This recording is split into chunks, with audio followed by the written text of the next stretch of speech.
Hey there. Welcome to another episode of Carve Your Own Fucking Path, a podcast made to inspire you to create a life and business on your own terms. You'll hear candid interviews with people who have boldly decided to blaze their own trail, and the occasional solo show with me, your host. I'm Willa McDonough, on-camera coach, storyteller, and remote video producer. 5 years ago, I moved from my home base of San Francisco to the coast of Portugal, taking a big leap into the unknown. Some called it courageous. I called it carving my own fucking path. Today, I live in Lisbon and run a business that elevates your online presence, helping you show up confidently on camera to create videos that showcase your brand and personality so you can get more visibility and attract clients by being yourself. If you're just starting out in business or you've been doing it for a while, you're sure to pick up tidbits of actionable advice and hopefully feel inspired by stories from people who have chosen the unconventional and sometimes messy path. And if you've been waiting for a sign to start carving your own fucking path, this is it. I'm so happy you're here. Have you heard, do less and make a ton more money? Stop doing all of the things. I've been hearing this for a while, especially in the online entrepreneur space. And to be honest, it's a bit of a mystery. Like, what does that exactly mean? And how is this possible? So my guest today is Kat Arapis. She's a master business coach who helps her clients grow to six figures and beyond in just 20 hours a week. She has been creating this for herself for several years. I wanted her to break it down and tell her story and also pass along some of this insight, because we all could do with working less and making just simple shifts, and how your business can be a healing modality. It's really fascinating. So I can't wait for you to meet Kat. She is a straight talker, no BS kind of gal, and that's why we love her. Okay, let's meet Kat. Welcome to the podcast, Kat Arapis. Did I say it right? Arapis, tomato, Arapis. right? Potato, potato. I'm like overthinking it now. That's the problem, because I've been saying it in my head for 2 years since I've known you, I think. Welcome to the podcast, Carve Your Own Fucking Path. I wanted to interview you for a long time because you are one of these people that owns it.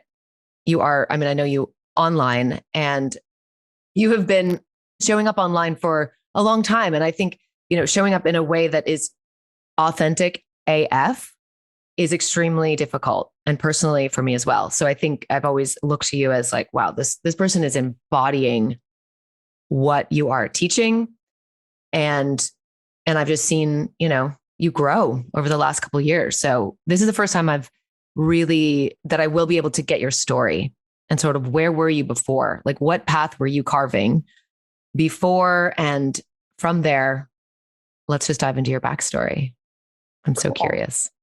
Okay. I love that. Like, what path was I carving before? Because that's like, I'm just going to go with that now. Because that's totally it. Right. It's like, prior to being an online business coach for online business owners, I was working in a corporate gig. Like my background is like professional business. It's what I studied in university for 5 years. I worked in a Fortune 500 and like finance, economics, advanced international business. That was the path I was carving.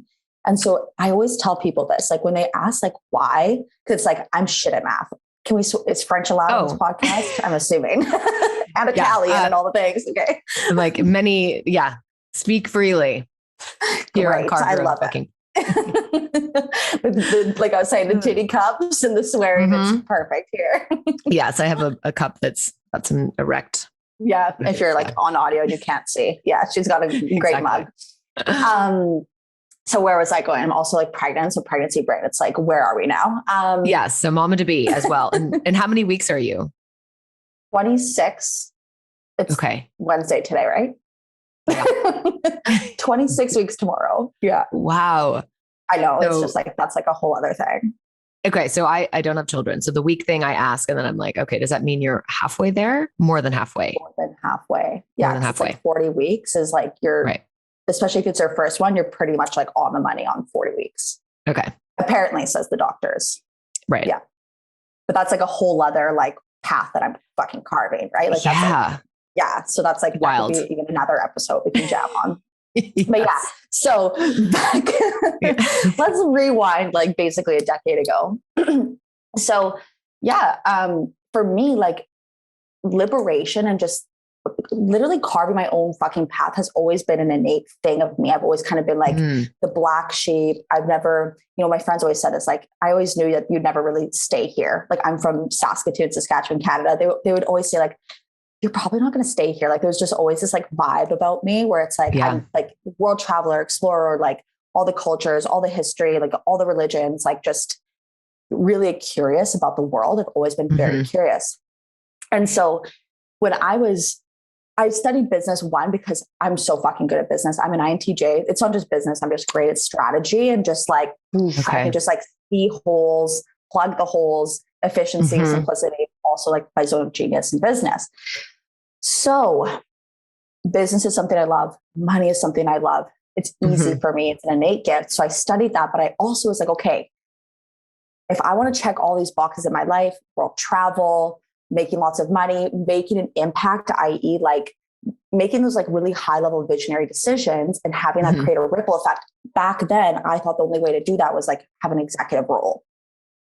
Right. But that was for me, that was the only thing in my awareness at the time. It's like, if you want to, travel the world, do meaningful work, high level shit, be an executive, and get paid to like do that thing.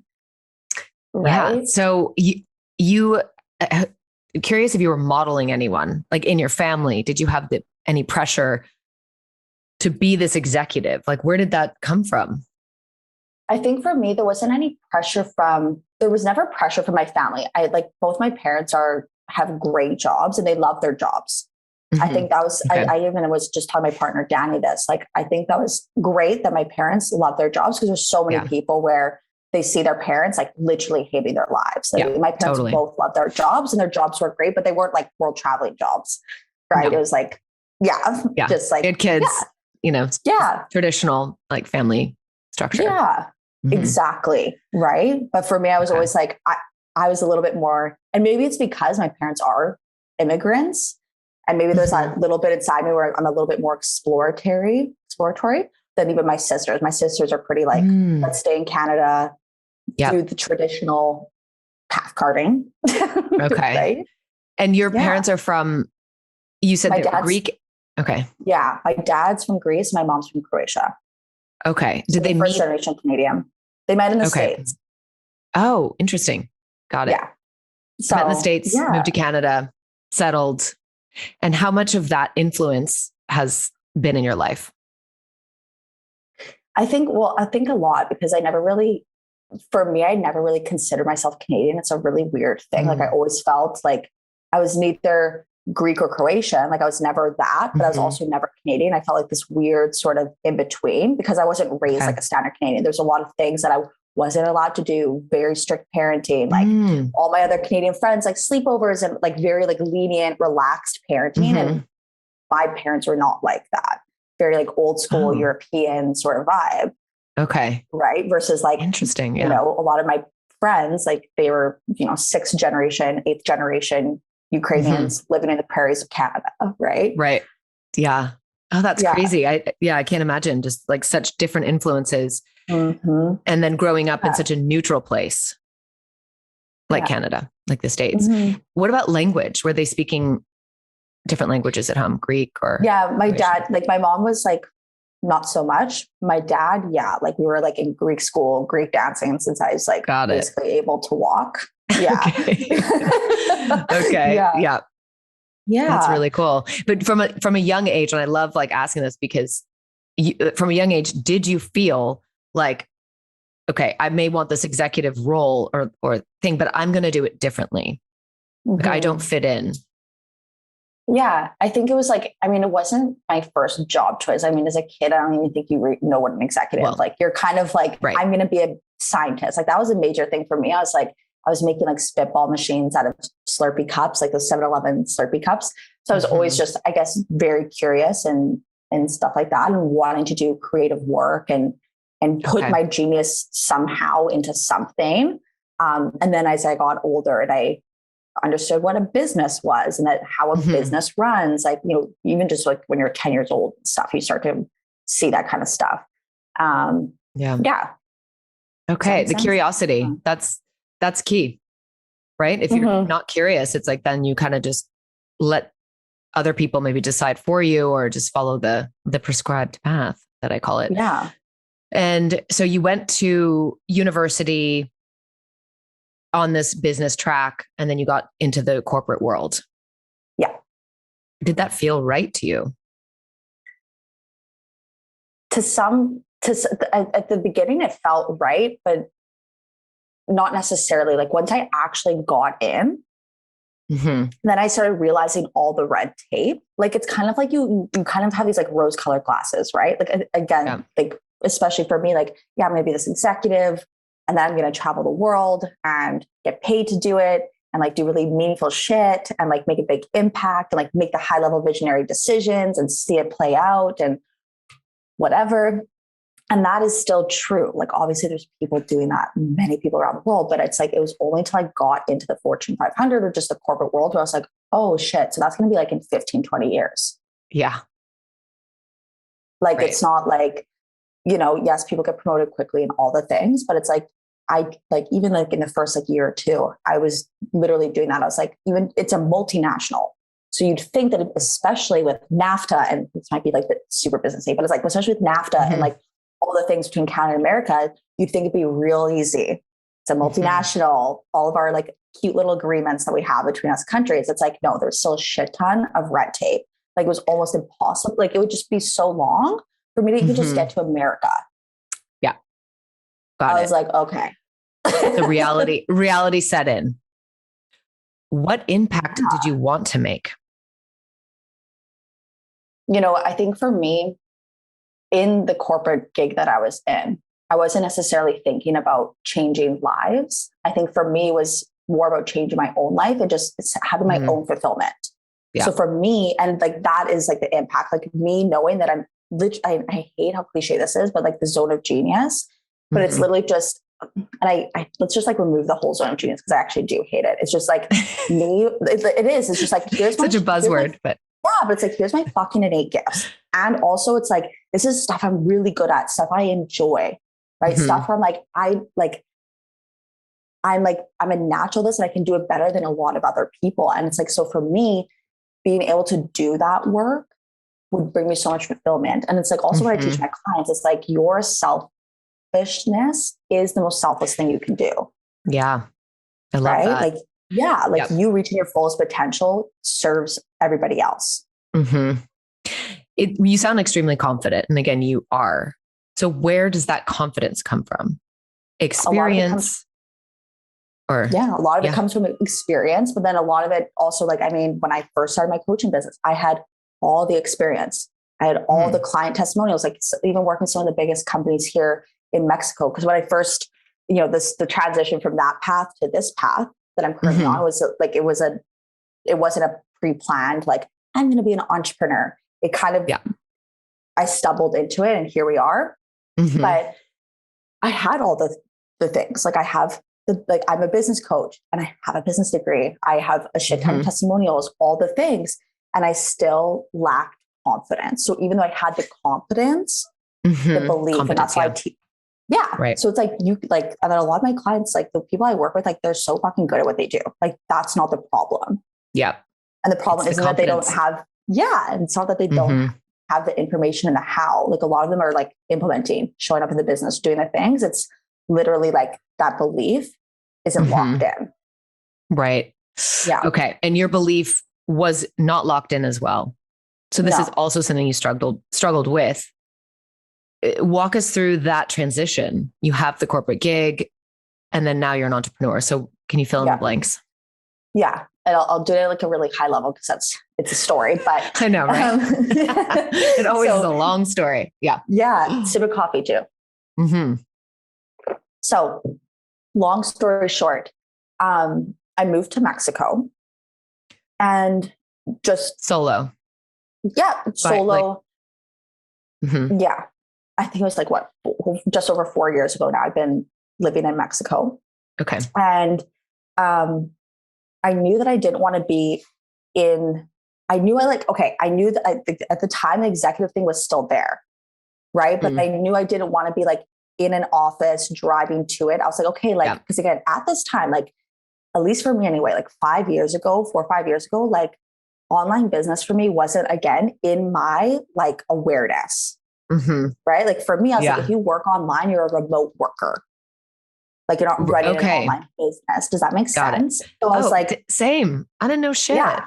I was like, remote worker, cool. Really. Like I'm still an employee, but I'm gonna like, I want to like work from home. Shalala. Like obviously like the pre-pandemic, like I was like, yeah, I'm gonna be a remote worker. Let's do it. Because again, I asked that of the Fortune 500 when I was still working there in Canada. They're like, no. It was a hard no.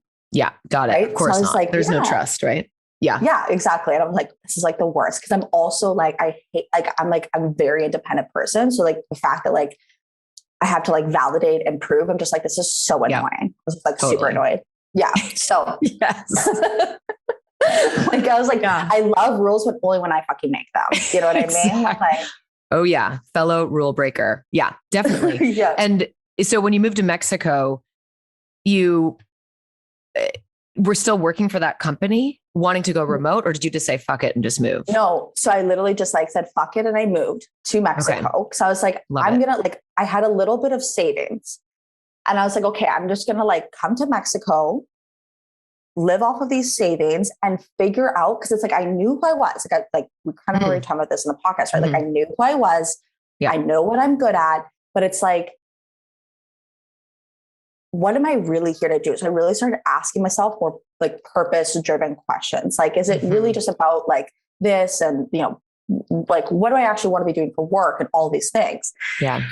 And so I was like, okay, I'm going to give myself the space to like get to know myself on an even deeper level. Like, so I had that little bit of savings, was living down here. And so in the meantime, I was applying for all these like remote gigs, like gigs as in literally like chief marketing officer positions in startups in Canada. Okay. In the States. I think it was in the States too. I can't remember because legal shit, you know what I mean? Like, if you can. But anyways, point of the story, applying for executive level positions in startups, got interviews, all the things.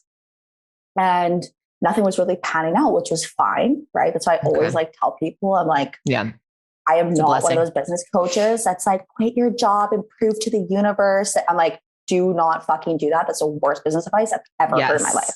Thank you for saying that. Let's just like quit it and climb Mount Kilimanjaro and just like whatever. It's like, no, that is like the worst way to make money in your business. You'd be so needy in your business and just like push away clients. Anyway. Right. And quick question about Mexico. Yeah. I mean, I love Mexico, but why Mexico? And what was the draw to it, I guess? And what did you, why There's Mexico? a few things. There's like literally a few things. Like one, it's super close to Canada and the States. So it's like, I didn't have to like, it wasn't this huge like move, right? It's like, I was still pretty close. I love the weather, the culture, cost of living is great. And the leniency is amazing, right? I always tell people like laws in Mexico are just guidelines. Just guidelines. The feeling of freedom. Yeah. Right? I have that. And that's why totally. People love Canada and the States because it's like things work, but that's exactly it. Things work because it's so like, and I love like at first, like, and I do love that. Like I love structure and I was just saying like, I love rules, but only when I make them. But then it's like the paradox, right? Where it's like, I actually do like rules and I hate when people like, you know, it's like, I get so mad about driving stuff here, but that's like a whole other thing. It's like, do people even have licenses here? It's like, seriously. Totally. Yeah, I can relate to that. It's a feeling of more freedom, flexibility, and really being yourself, I think. And ultimately that's the driver. That is a driver for me as well. And so I think being in a place, and I've always been curious about you living in Mexico and if that's sort of the feeling that you have there as well. In community. Exactly. Right. And like, I love how it's like, you get like 6 months here at a time. So it's like, I didn't have to like, it's just like easy entry. And this is also like 5 years ago. Now with the pandemic, things are a little bit more tight because everybody's moving to Mexico. So it's the only place at the time of recording this. It's really the only place that's open and relaxed and all the things. But anyway, keep that hush. So, So, so I moved to Mexico, and then what the transition is this. So as I was applying to do this remote working stuff, I was like, okay, I'm literally surrounded by so many businesses, like literally surrounded by them. So I just started like literally friends in my community, like that local, I had here. And I just started like, and I was like, I cannot, like when I see, like, especially when it comes to, I'm like, I cannot bite my tongue. Like, I'm just like, I have to say the things. And so I basically just started mentoring all the people for free. Right. Okay. And then started like doing work for some of the businesses, like consulting and digital marketing, and just like judging their businesses. Cause I was like, I can't not. Like, it's like literally, like if you guys could see my face on this podcast right now, it's like, it's like, so I'm like, it's just, I'm like, I can't. So then I just realized, I was like, oh, like cause then one person paid me. And then this was the click. This was the fucking click. I was like, if one person can pay me, if one person will pay me, more will. Yeah, totally. So the possibility opened up. And then I was like, then I had the other realization, which is like, of course, like this is like a business derp, but it's like, it was more like a revelation where it's like, it was obvious, but it was right in front of my nose. It's like the only difference, like I'm the one like in this Fortune 500 and you fill in the blank for everybody else, it's whatever job you're doing. It's like, you're the one generating all the value. You're the one doing all the work that helps that business make its revenue. Right. So their responsibility is obviously to be the visionary and to bring in the quote unquote leads, right? Or the customers and the clients. But it's like, if you're willing to be the visionary and then take responsibility for creating your clients and customers, that's it. Like, it's basically remove the fucking middleman and you can just do the thing. Right. Exactly. Yeah. So this one client paid you. Yeah. You were doing the work anyway. And this is also, I think, a great tip is like, if you're going to, what would you do without getting paid? And a lot of people would say, I wouldn't do what I'm doing if I didn't have the money. No, I'm not saying that you were doing it already, because clearly you saw a need. Clearly you knew you could help and you did enjoy it. Yeah. Right. And that's the best way to build your business. Like, it's like, it's like building it without like expecting something back. And that's still the way that I operate my business, right? Like I provide, like I give, like I literally like, if I like when I for every 6 figures I make, I know that I put at least $1 million worth of value out before that 6 figures came to me. But it's not my responsibility to be like, oh, Anna listened to this podcast on, Carve Your Own Fucking Path. And now Anna, like, she needs to pay me back now and become a client. Like, that's super transactional and gross. Yeah. It's so gross. Definitely. Right. So like for me, I'm just like, I put out all the value, like, and that's what I did. Like, I'm just like, I love what I do. I can't not help somebody. Like if somebody needs my help and I know I can help them, I'm going to make an offer, whether that's like, can I give you a little suggestion? Like, would you mind? Or literally being like, I know I can help you. Let's hop on a consult next week. So coming from that place is a game changer, right? Because of this, like removing the expectation. Now, did you even know what a business coach was? Because coaching is kind of new-ish. I had one forever ago, but that was way before the internet. And so you didn't even know what a business coach was necessarily. So how did that happen? My idea of coaching was like, my idea of coaching was like, hey, football with sports. And then the other side, like in terms of like personal development, self-help, it was more like motivational speakers, like that's like Oprah, like that would be like my, that was like my closest, idea of like, and again, that's not even a coach, right? It's just someone that's motivational, inspirational. So no, I had no idea. So actually like that transition, like I called myself a business consultant, like so many times, like cause also just my personality type, like, again, so I'm very strategic, but also I'm very like, that's why my clients love me. Cause they're like, you're just so no bullshit. Like, you're just like, you cut the fat from like, you just like remove all my reasons and excuses for like why I can't do the thing. Right. In a loving way. Right. But it's like, that's the thing. It's like, I have to say that things to you. Cause if I don't, no one else in your life will. For it's so sure true. Shit. Like, that is so true. And that's always a real friend, I say.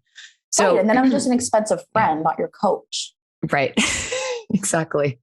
As a business consultant, so many of my clients were like, you're so good at this like mindset thing. This is why I tell people, even if you're a mindset coach and you work with mindset coaches, like stop using coach speak. Cause even I was like, what the fuck is mindset? So then I started down this like rabbit hole of this whole like realm. And I was like, oh, so it was like another innate gift. Right.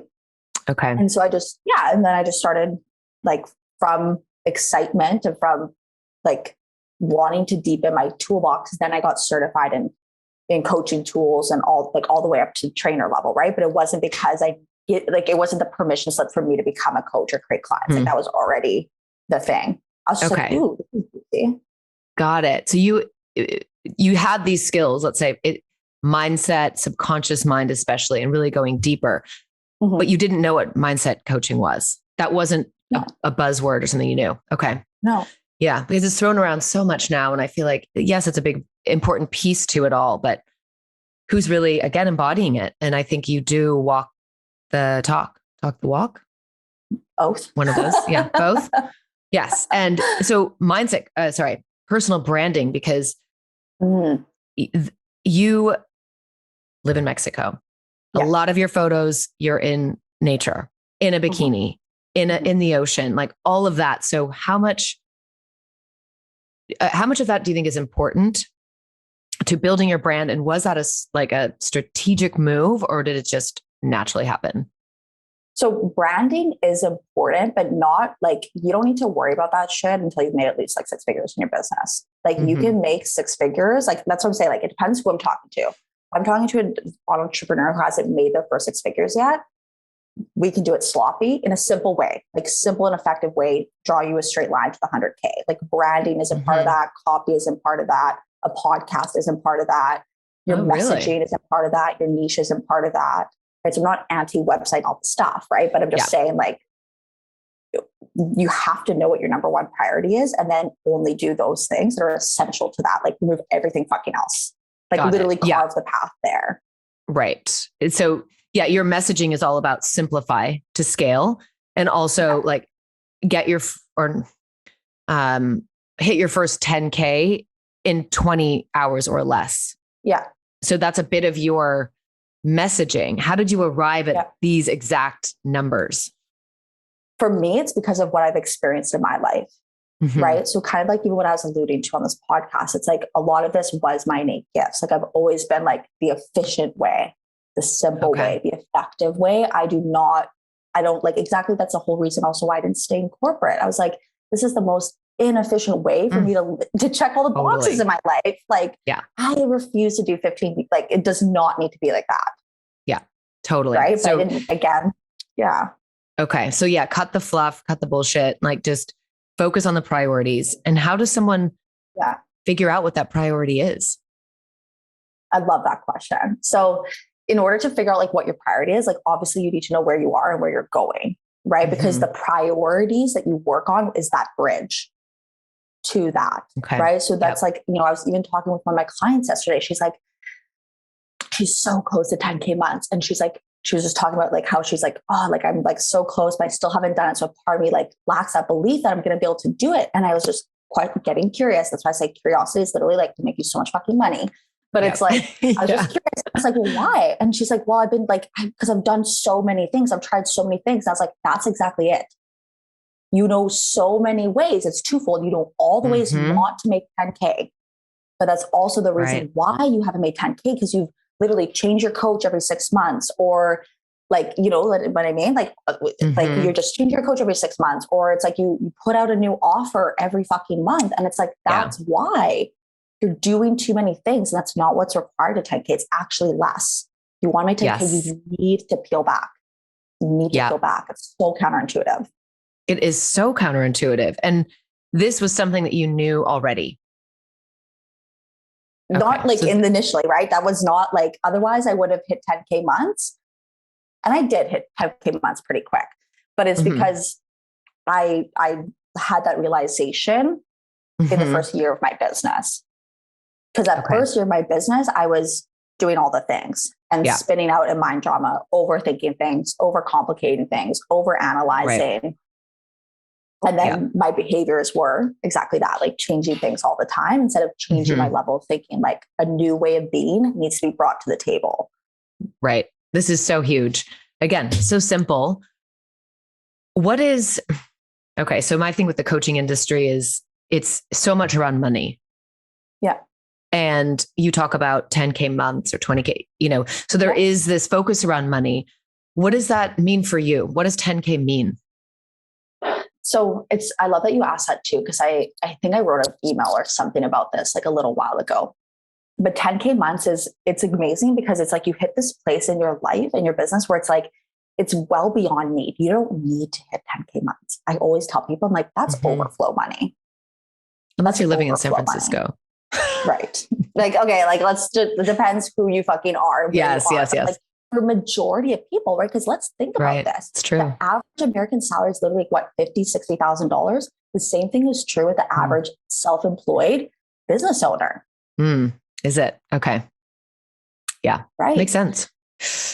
Yep. Right. So it's like, there's like, I don't know, like that's a 9 out of 10 people like that. Okay. That's excessive. Let's say 8 out of 10 Americans, right, are living in great lives, like children going to school, extracurriculars, like they're doing all the things.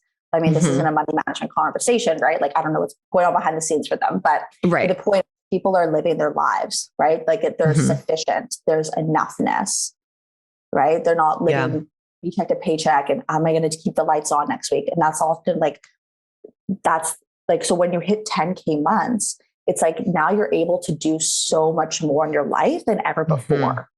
Okay. Right. Yeah. Yeah. Yeah. So it's totally different. Like, it's like, now I'm able to like invest at such a high level. So it's like scaling your business, but it's like also like scaling my business in other ways, like in investing and buying land and all the things. Right. Now I'm able, like, with a huge working capital account for my business. So it's like, that wasn't the case in the beginning of my business. Right. Now, now it's like, I have an actual account to nourish my business all the time. Cause I always tell people, like, especially as a business coach, like, if you don't have the money to invest in your business, that's a problem. It's not just because you're a coach. It's literally like, if a restaurant ran out of fucking money, that's a problem. Yeah. Yeah. In order to pay its employees and keep it going. Right. And so I have like a working capital account and then also like a life account and all the things. So it's like, when you were making 10K months, you're able to really like fuel that and like at like a compounding rate. Right. And so it just allows you to check all the boxes in another way. Right. And that looks different for everybody. For me, I love a simple life. I love simple living and slow living. I love travel. I love investing. I love making my money work for me. Right. So those are the things I invest in. Some people want to buy Chanel bags, and you do you. You do you. Yeah. Not my jam. I'm on your page for sure. Yeah. I really love how you explain that. Thank you. Because I feel like people get caught up in including myself, just getting in the online world and these numbers thrown around and looking, to the next person, like, well, this person just made 50K. What am I doing wrong? So it becomes that inner, self-talk. So let's talk about here, I'm going to use the word mindset practices and how you incorporate that into your life and business and also the things that you share. Like, what was the click? The click for me was like working on, and you'll hear me say this a lot and talk on this a lot if you're in my vortex, the click is the self-concept. So there's 3 buckets of belief. This is what I tell my clients. There's 3 buckets of belief that like you need to work on, right? Like very little of your strategy will change. Like your strategy might change when you really like master and hone these 3 buckets of belief, but that doesn't mean that they will, right? So these 3 buckets of belief is self-concept, client concept, and offer concept. And it's literally quite literally how you see yourself in the world and how you perceive the world sees you, right? And then the same thing is like, how do you see your clients and how do you think your clients see you? And then your offer, like, how do you see your offer? Right. And so it's 3 buckets of belief. And what I realized, like looking backwards, when I was like, how did I do what I did? Right. That's the best way. I always tell my clients, like when you're building out your process and helping your clients get to 100% results in the process that you teach your clients, it's like, you have to look back and really super think on what you did. Okay. To make really it break that down. Repeatable. Yeah. but do you believe that your process will be the same as someone else's? I think, or are these concepts that are broad? Yeah. I mean, I think there's always going to be some overlap, because at the same time, there's universal principles that will remain true. Right. So those whole, I mean, it's all backed up by science. I mean, you can Google the Pygmalion effect. Right. Ooh, so what's that? So I'm like, okay, at a really high level, the Pygmalion effect at a really high level is like your view of somebody else is going to influence actually how they behave. Oh, okay. Right. So this is actually taught in the education system, like students and teachers. So everybody listening, Pygmalion effect. Right. Then we know that, law of attraction, if we're going to go that route. Right. And I often don't even speak about that stuff, even though I'm hyper spiritual. It's like, I teach things in a really grounded, universal way. Yeah. So that's not, it is what it is. It's like, if I hold a pen and it drops, it's gravity. Right. Yeah. So, what else? Yeah. So it's like, there's always going to be some universal application to what I teach. Right. But also what I teach my clients is and it's what I've developed as well, is thought leadership is required in order to get to six figures and beyond and sustain it. Right. In a way where it's exactly that. I don't regurgitate what my business coach teaches me. Right. And then using that to teach other people. Right. You do it. Yeah. It's the same thing as if I read a book and then taught that concept. It's no, what you do is you read this concept in a book, fucking apply it to your own life. Right. Yeah. And then create your own concept from that. Okay. So you would recommend people, the regurgitation is everywhere. That's the thing. Yeah. But it's everyone's own experience, and that your experiences, you're speaking from that place because you have done it. And so what would be the 3 simple shifts to create repeatable 10K months? And now this is specifically for people in a consulting, coaching model type business, right? Yeah. Yeah. So, and I mean, the same would be true. I don't know if is your audience just consulting and coaching, or is it anybody in business? I would say anyone. I mean, at this point it's morphed, but yeah. Yeah. Okay. So what I would say is okay, so if it's coaching consulting model, but again, even if you're not in that, I always tell people this, really just ask yourself, how would this apply to me? How does this apply to me? So, because like I said, everything that I teach, it's based on timeless business principles. It's not based on fucking business coaching fads of 2021. Seriously, this is the stuff that's been true. But seriously, this is the stuff that's been true since before the Roman times, and what's going to be true in the year 4020. That's what I teach, true business principles. So, on that note, the first one is exactly that. Your belief is the best business strategy. That needs to be airtight, right? Because if you're looking for other people, how your audience is responding, what your client's behavior is, in order to validate for you where you're going as the visionary and what's true in your business, you're going to be fucked. Seriously, I'm that's what I'm saying. Because that needs to be airtight. Because if it's not airtight, one little thing happens and it cracks your whole container of belief. Right. Yeah. And then that's a slippery slope. Right. What about okay, let's say you believe it wholeheartedly, but you're not getting that proof of concept, let's say. Right. So, and again, it kind of depends what stage of business the person's in, right? Let's just say someone that's working towards their first 6 figures in business. So once you have your belief locked in, right, what you need to do is, and I always tell my clients this, you need to make your decisions and commit to them. Do not change them. Right? Instead, change your mind. If your mind starts to unsell you on your pricing or your offer or your niche, your job is to resell your mind, not go with your unsupervised thinking and make a bunch of decisions in your business from emotional reaction. Again, another slippery slope. Yeah. Yep. Okay. Right? Interjecting quick, because you were speaking about this recently, about the only 2 decisions you need to make. In your business. Can you speak on that? Past focused or future focused. Right. Yeah. Because so often it's and here's also the thing, what I mean by the past is also even right now, the sentence I just said, that's in the past. That's an accomplished piece of information. Like Kat said, past focused or future focused, right? So it's like current results in your business as well as past results in your business. It's like if we make decisions based on that, we will just replicate that out into the future. Right. Yeah. So true. Right. I really love that. Like yeah. You have to make decisions because the future doesn't exist. You create it with your mind. Like this isn't like this, like whatever. This is literally science. That's why I always tell people, it's like, it's a science. Like 100% works 100% of the time.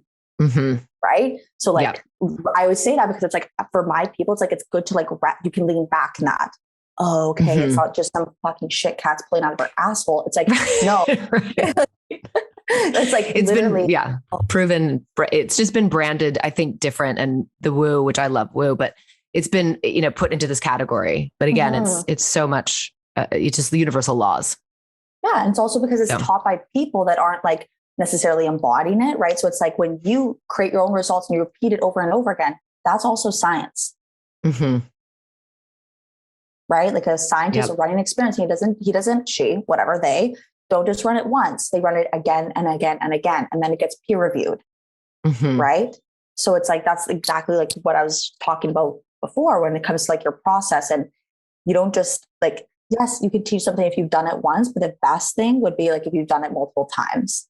Right. So then you can really see like what is the common denominator or that created this result.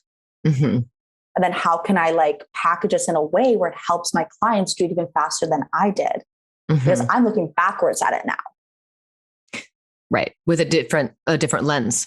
Yeah. With hindsight, my mind is completely different now. Like the person, the level of my thinking and being in creating that is different than the person that's now observing it. Right. It's all in the mind. Okay. So belief, airtight. Yeah. Airtight belief, like high level decision making, right? High level decision making. And then you need to focus. Like, so if you have your belief, you have your decisions, and then your job literally is to just stay in implementation. Okay. The doing. So that third shift, to stay in the doing, right? Yeah. Does that make sense? Yeah. Totally. So, and like massive doing, not like massive action, not passive action, right? So there's so many people that are doing the busy work, right? I was just talking with a past client, she's re-enrolling, right? And one of those things, she was like, yeah, I've just been doing like signing up for a lot of like business related programs, like certifications and more stuff on like mindset training and all the things. And she's like, but I'm still not selling. And it's like, exactly. Yeah. It's the paralysis of learning or thinking that you need more and more information, but you have the information. Right. Yeah. Right? Yeah. You just need the tools also. But I think in your case, it's like, it's the stepping back, stripping all this stuff away, seeing the path and guidance. Yeah. So you have a business coach. Of course. But it's also because, and it's like, it's not because I'm not one of those people that's like, in order to sell high level coaching, you need to have like there's a reason behind it so that you can understand what it feels like viscerally to invest at a high level. So it's like, there's just this idea of like, it's hard for you to really hold space and empathize with somebody, how it feels to put 10K on a credit card if you haven't done it. Right. It's not that you can't sell it. It's just that it's going to be hard for you to really understand what that person's going through on a somatic level. Right. Okay. And then like expect them to like, they should just do it. And it's like, well, you do it.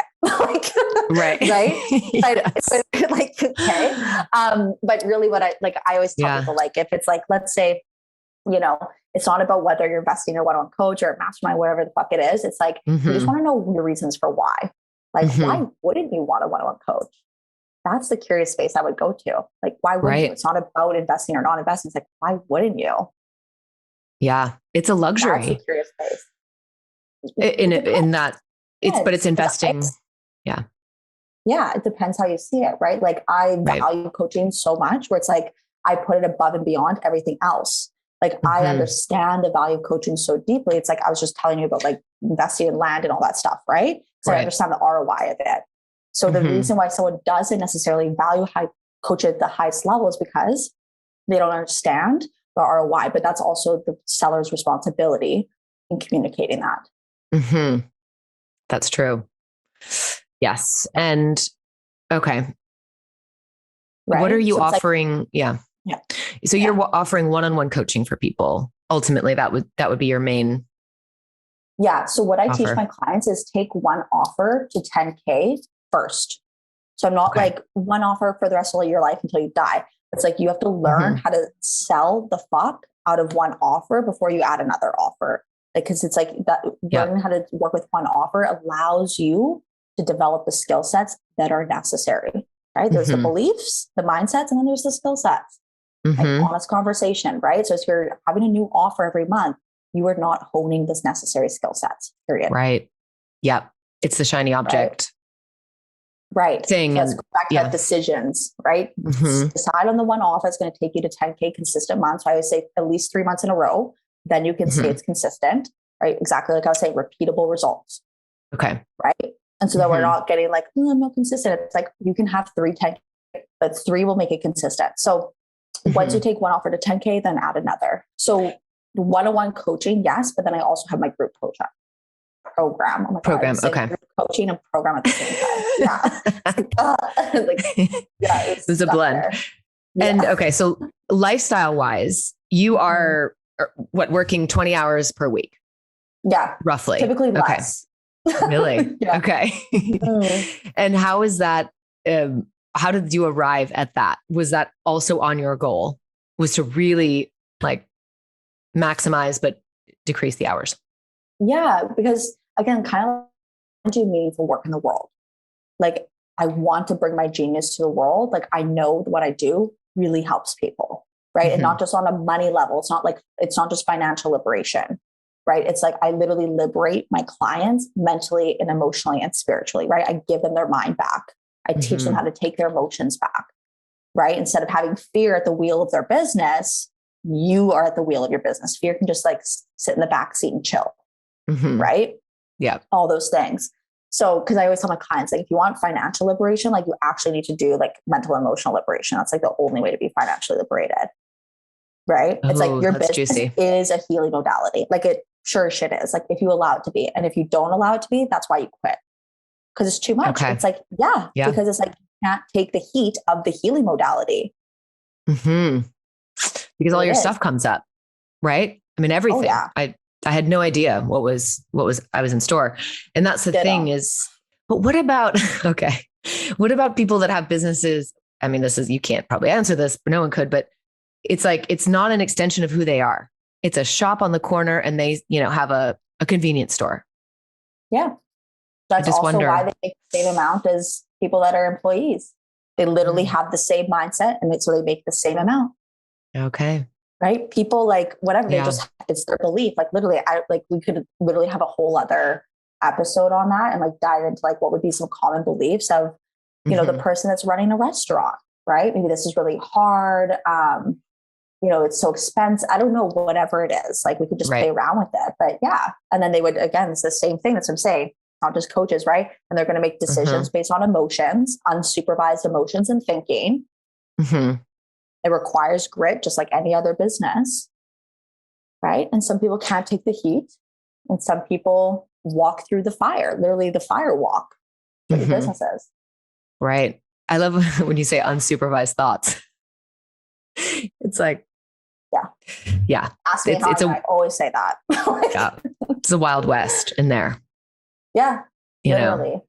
And what are some of your daily practices, whether it's a morning routine or something that helps you stay on track? Yeah. So every single day I'm doing what I call models of reality. So it's based on NLP, applied neuroscience. That's literally what NLP is. It's just applied neuroscience you can apply to your life, become a better human, business owner, etc.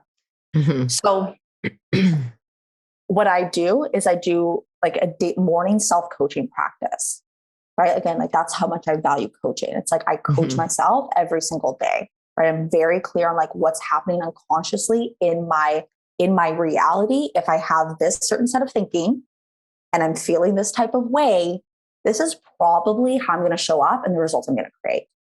And I do not move on from that until I'm very clear and aware. Yep, it's my thoughts. It's going to create these results, not the pandemic, not the fact that my Instagram follows 2,000 people, not the fact that I don't have a podcast, not the fact that my TikToks and my reels don't get traction. I'm not viral yet. None of that fucking matters.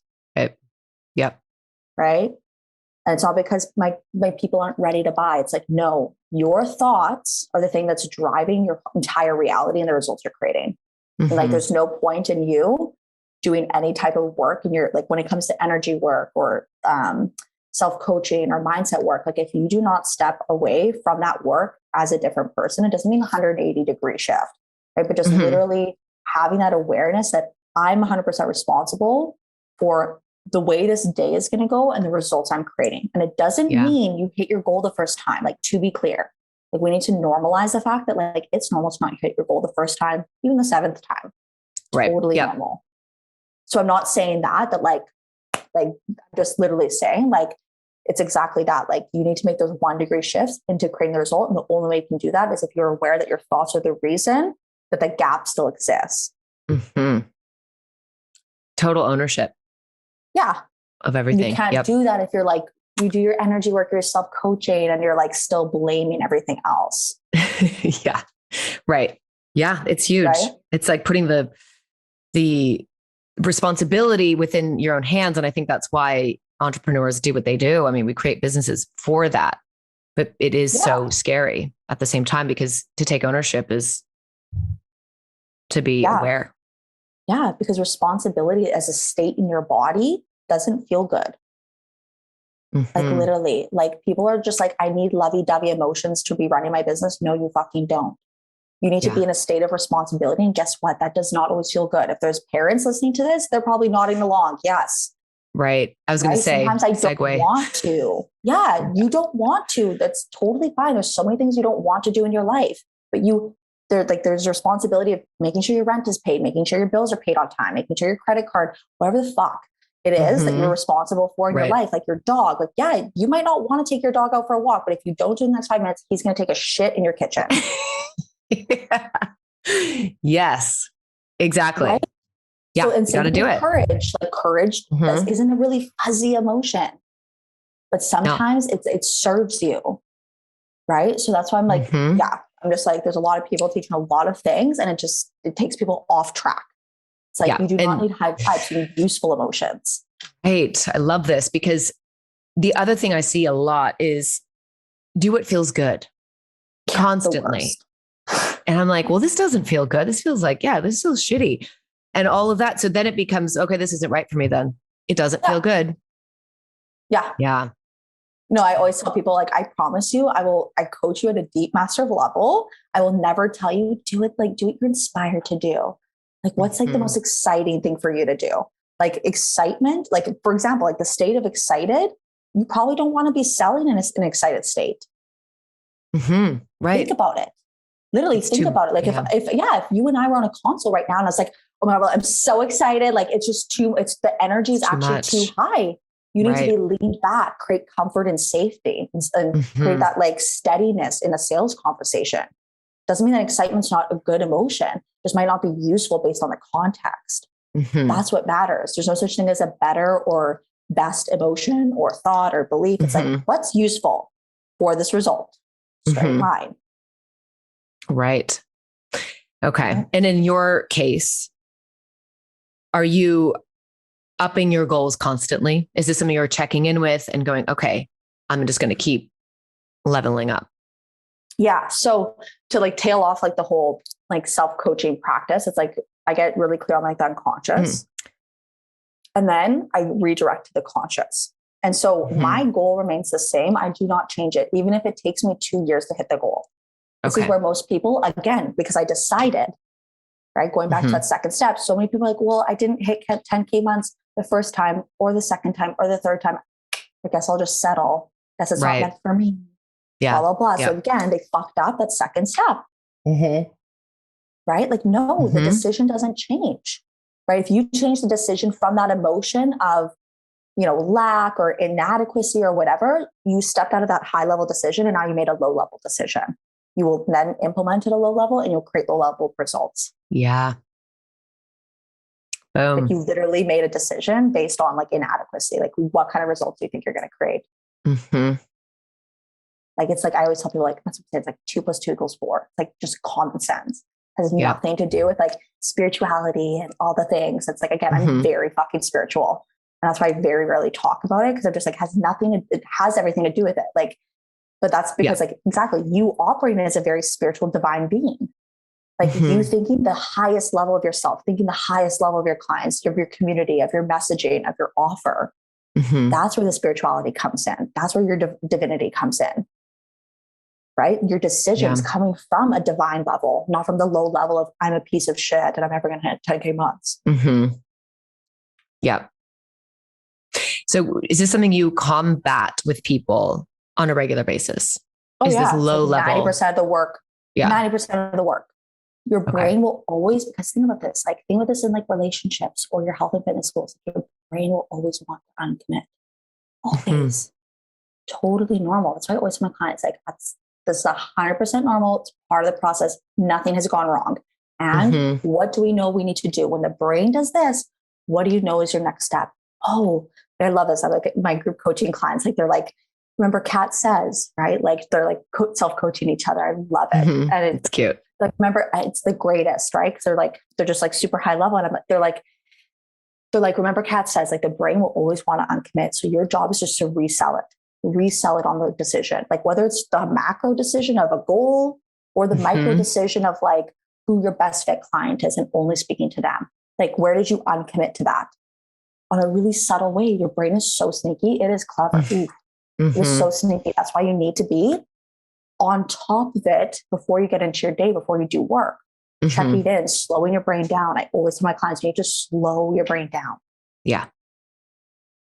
Definitely. So that's 90% of the work. And then the 10% is like, okay, let's judge your strategics. Like, what's happening here strategically in your business, making sure that's all green light. And then the rest of that is exactly that.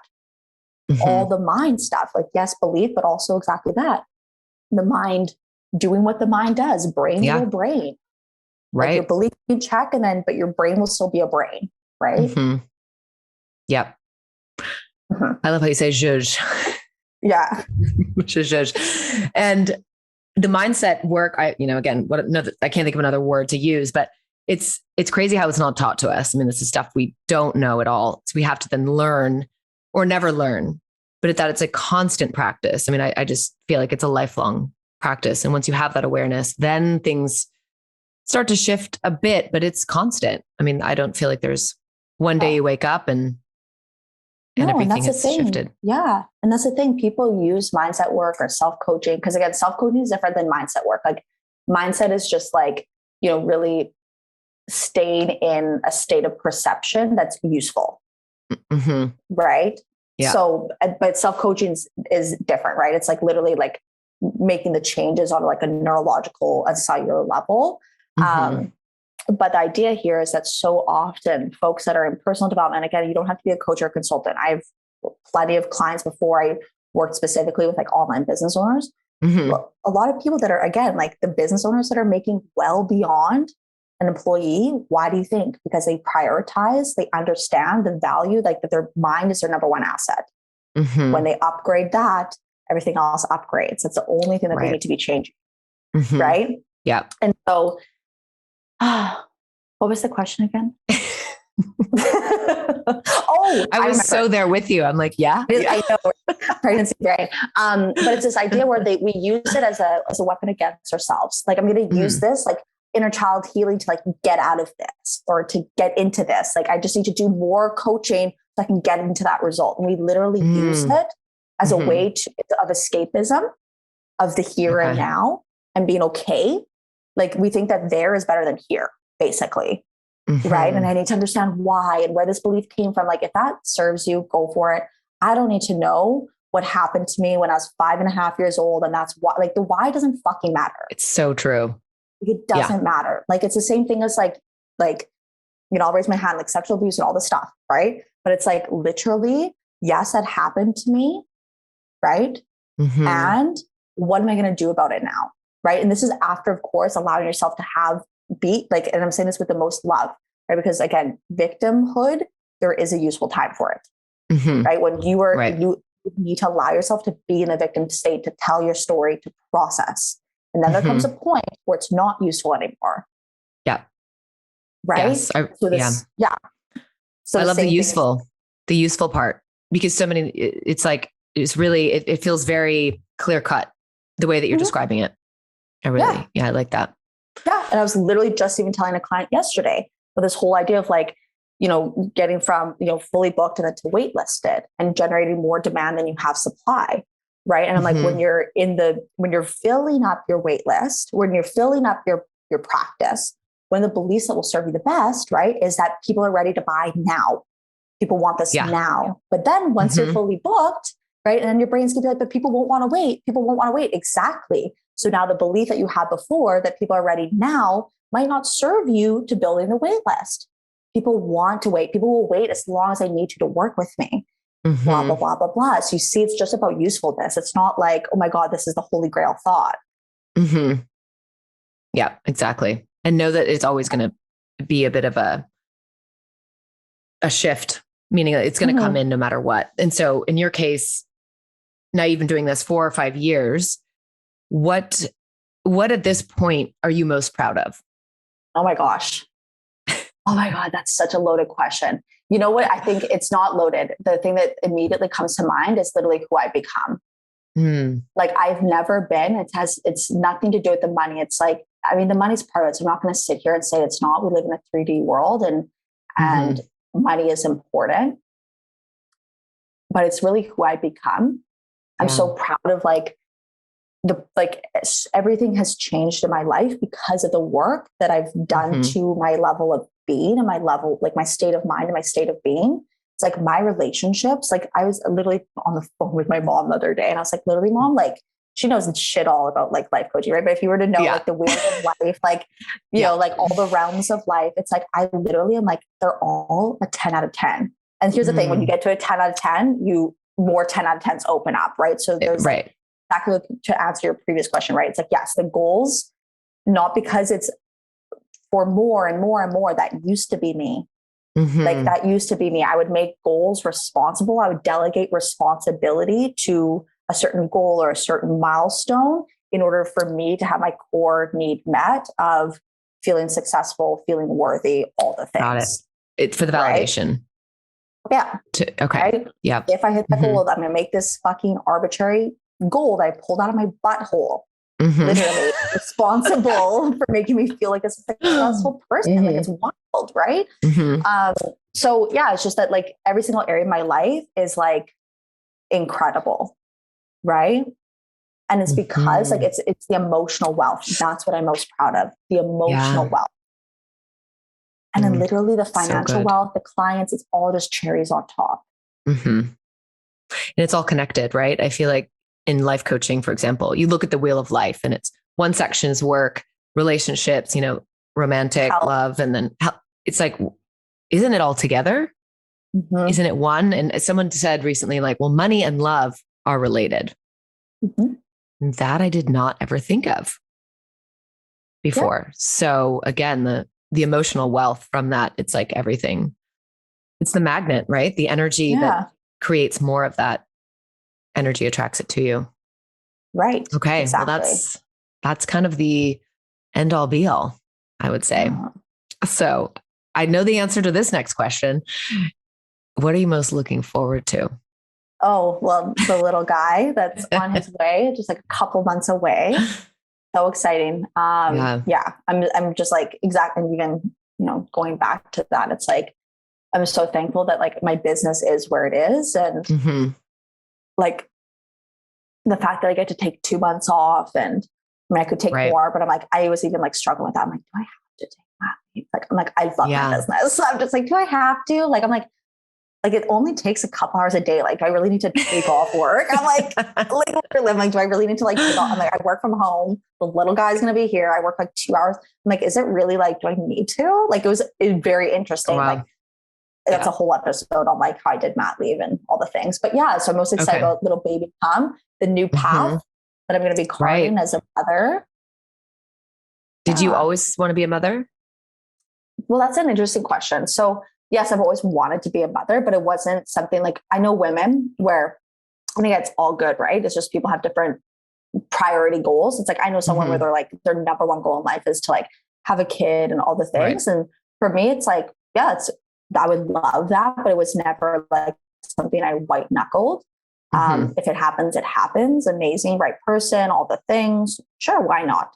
But then, of course, I'm very environmental and an activist. I like to tread lightly on the planet. So yeah, I mean, there's also part of the last few years where I'm like, holy shit, like, should any of us, like, I'm like, it's overpopulation, and there's so many kids out there that need parents. Like, I'm like, this whole stray dog mentality, right? Where it's like, not saying that children are stray dogs, but you get the point, right? Where it's like, I don't buy a dog from a breeder. Like I adopt a dog, like there's so many dogs that need homes. Like it's the same idea. So, but anyway, so I overcame all that guilt. Yeah.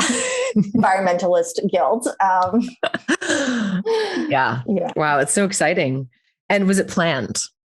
No, it was not planned. It was a perfect unplanned manifestation. So exactly what I was saying, right? Like our thoughts create results. It's like when it happened, I told Danny, my partner, I was like, I am not surprised that this happened. Like not surprised because of like the biological reasons, like how a baby is made. Like we all know how that happens. Yeah. But beyond that, like the really like metaphysical quantum level reasons for why it happened. It's like for the whole year prior to this, I was like asking all of my colleagues who are mama CEOs and all the things, and like asking how they did it, and curiosity.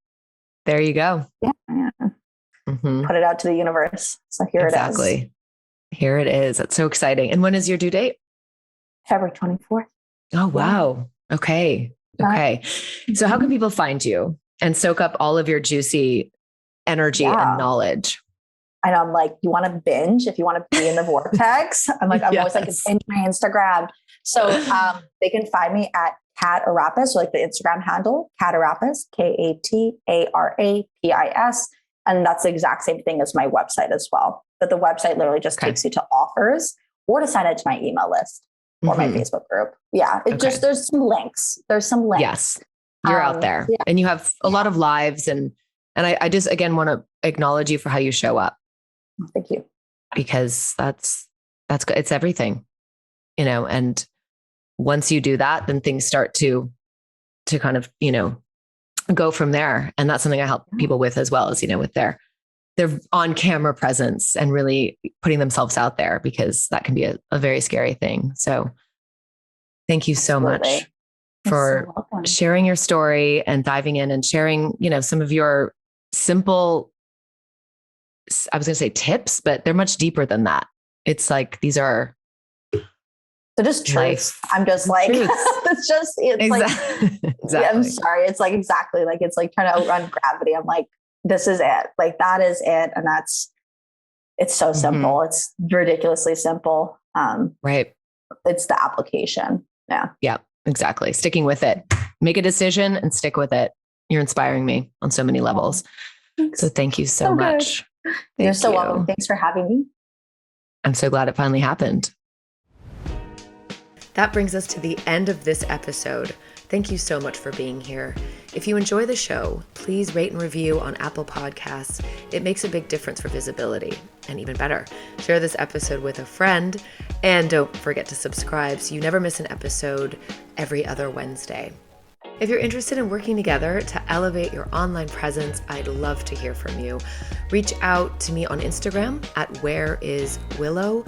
I also hang out on LinkedIn, Willow McDonough. Until then, cheers to carving your own fucking path. I love you.